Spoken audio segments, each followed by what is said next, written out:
Ladies and gentlemen, make sure you are following us on Apple Podcasts and Spotify. Give us a 5-star rating. It massively helps us out. Enjoy. Wait, so are you in your first year or your second year at uni right now? I was in my first year. Your first year? Yeah, at the time. And you moved to doing your course online? Yeah, after that season I did. Yeah. So did you end up finishing uni? No, I didn't. You didn't? No, I didn't in the end, because it was a thing where, again, you said it earlier about with football, I think you've got to give it everything. Yeah. I felt like the one thing that was holding me back was the fact that I was kind of trying to spread myself a bit too thin. So Spinning too many plates, yeah. I think I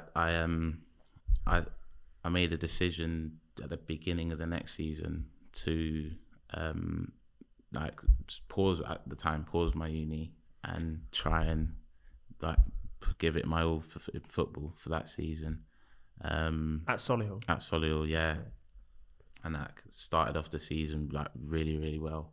I think I'd scored 9 goals by the time we were in November. Oh shit! And we were bottom of the conference at the time, and I was second top goal scorer in the league, and we were bottom of the league. And then I went on a drought. It's funny because we had this bet. So my manager had a bet with one of the security guards at the ground. Yeah. This guy called Decker was the funniest character, proper Birmingham guy. He's hilarious. He had a bet because obviously it was funny. He was saying to me you ain't scoring 10 goals this season. You ain't scoring 10 goals. And my manager was like to him, he'll score 10 goals before Christmas. And that Decker's go on then, £500. So put them two had a bet. Were you aware of this? Yeah, I knew Okay. about it. Yeah. No more pressure though. Yeah, I knew about it. And then them two had a bet. And I remember I was on 9 by November. And my gaffer was giving it like this. And Yeah. stuff. And I went on a drought. And then I didn't score a goal until the day after the bet ended. New Year's Day I scored my 10th and 11th. Manager must have been fuming. Yeah. He's got the goal. Yeah, I know. But That's so funny. yeah. So that season started off really well for me. And I was linked to all sorts of clubs. And there was a thing in my contract which meant that I could leave. Okay.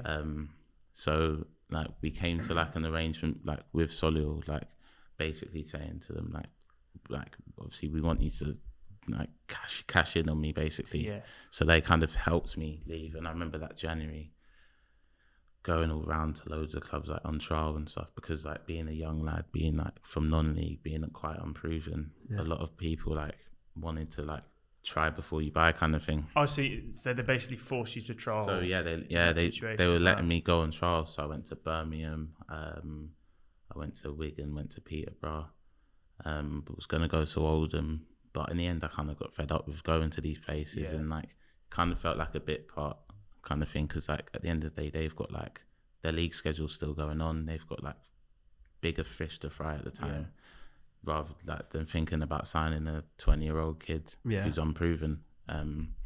So obviously I didn't go to Oldham at the time, but I remember being at Peterborough on deadline day, the day before deadline day. I remember training with him the 2 days before, and I think it was a Tuesday or something, that their manager Grant McCann sat me in the office and said, we want to sign you. We're going to offer you a contract, and they're a League One club at the time, and I was buzzing. Yeah, I remember being sat in the chair for proper nervous. Play it cool. Yeah, and he's we're going to sign you. I'm going to go speak to our director of football, and we'll get onto your agent and so and so. So while they're doing that, I was in the change rooms, and the rest of their lads had left. Yeah, and I was in the change room. So I remember just being in the change room thinking, wow, this is really happening. You're going to be a professional footballer. Yeah. I remember being buzzing, and then I get a call from my agent, and he's it's good, but what they're offering isn't what you're worth. Yeah. He said if you stay at Solihull, because Solihull were going to offer me a new contract to stay, and they would have offered me more than what Peterborough was going to offer me at the time. Yeah. Not non-league will offer you more than League One. There's a lot of money in non-league, Yeah. A lot of lads will drop out of the leagues to go play non-league. Wrexham are doing it at the minute. They've signed a lot of players from League One, League Two, because they're offering them more than they're running in these leagues. So crazy. Ryan Reynolds' bank account, mate. Oh yeah, well, literally. Yeah.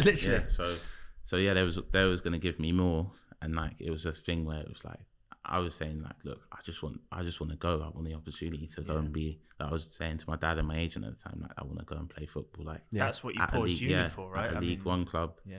Like, it's a good level. Like, there's if I do well, then obviously money will come later. Like, I didn't really care about money at all. Like, that's not why I play football.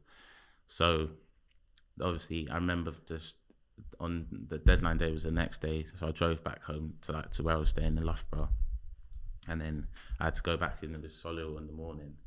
And I remember driving to Solihull and then getting to the gate, and the owner, well, not owner, director of football at the time, he like said to me, "Oh, like, we're gonna go to like a hotel across the road because we'll speak about what's happening."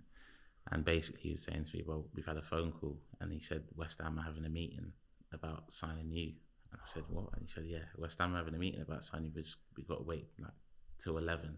So he said that. I think he said that the guy Terry Wesley, he's sat down with like Karen Brady and David Moyes, like speaking about whether they're going to sign me. So I'm thinking, well, hang on a minute. So I'm sat in this hotel with him, waiting for this phone call. You must have been so nervous. Yeah. Like thinking like, wow, what's gonna? Because I knew I was gonna go somewhere. Yeah. But I thought it was gonna be Peterborough. I was gonna put my foot down and say, look, I just want to go there. Yeah. But then obviously he got a phone call and he's like, yeah, West Ham want to do it. So that's mental. He said, yeah, you got to drive yourself down to London. Driving down to London, thinking, don't crash. Yeah, literally like proper bricking it. So nervous. I met up with my dad and my brother, and then they drove me to the West Ham training ground where I met some of the staff, like the academy staff and stuff, because I was 20. I was joining the 23 squad. So I met up their staff, went for a medical, which was mad because never in my life. Surely you're using are you using the first team facilities to do all the medical and stuff? Yeah, so the medical was just done in a private hospital. Oh man. Yeah. Take like that. Having heart scans and like all sorts of like checks. So in the space of like 24 hours, you've gone from training at Peterborough to then finding out West Ham are interested, and now you're suddenly having a medical. Yeah. Like what? Surely you're just like, what's happening right now? Yeah, it was mental, honestly. Like it didn't hit me till a few weeks after, because like deadline day was manic. Like it was because I had to drive down from Birmingham, which took me a couple of hours, then do my medical, and then West Ham was signing and selling some other players, and like obviously I was bottom of the list because obviously I was the youngest. I wasn't proven, whatever. But I remember being like sat in the London Stadium for hours, like waiting to like for them to bring the paperwork for me to do it. We had to get an extension from the Premier League because like deadline day, you know, like how it finished at 11, but you can get like a 2-hour extension. Yeah, we got that, and I remember going into the office about 12:30, half an hour left at the window, like signing all the papers, blah blah blah, and the club secretary at the time, like he sent off the paperwork to the FA. And he, like we were sat there, he's like, yeah, it's all done. And then like a couple of minutes after one, he got an email and you know, like when you email someone and it bounces back, and he's got an email saying it bounced back, and like he was like slightly panicking, but like trying to play it cool, saying, oh yeah, there might be a problem. So I'm thinking, wow, imagine I've been here all this time. Like if it had bounced back and like it hadn't gone through, then the deal would have been off. Yeah, I'd have been back at Solihull. Like all the medical, everything would have been for nothing. And so he calls the FA up and he's like, oh, like we just sent some paperwork through like before like one. Like, did you get it? And they're like, yeah, we got it. Like, and I was like, honestly, like so nervous. Such a relief, like that. Wait, so, and that's done. Yeah, then it's done. Then they were like, oh, you're in tomorrow morning. So there was a hotel they had for me. So I went to they got me a cab to the hotel at 1 a.m. as well. 1 a.m. and I was in it. Then they said, "Oh, someone's coming to speak up at 8:30 tomorrow." So what was that night's sleep like? It was all right. Again, it was just like manic. Like you just knew it was going from thing to thing to thing. Yeah. I remember I had to do something with like I had to do like an extra part to my medical the next day because there was like something come up on one of my heart scans. But so I had to go and have a heart MRI the next day. So I went in, met the lads, got kit, then I went straight to London on a tube, in my kit with like a member of staff to this heart MRI. I remember being on the train and like some guy goes, "Oh, you're that kid that we just signed at West Ham. Oh, all the best." And I was thinking, really? I was thinking, wow, this is mad.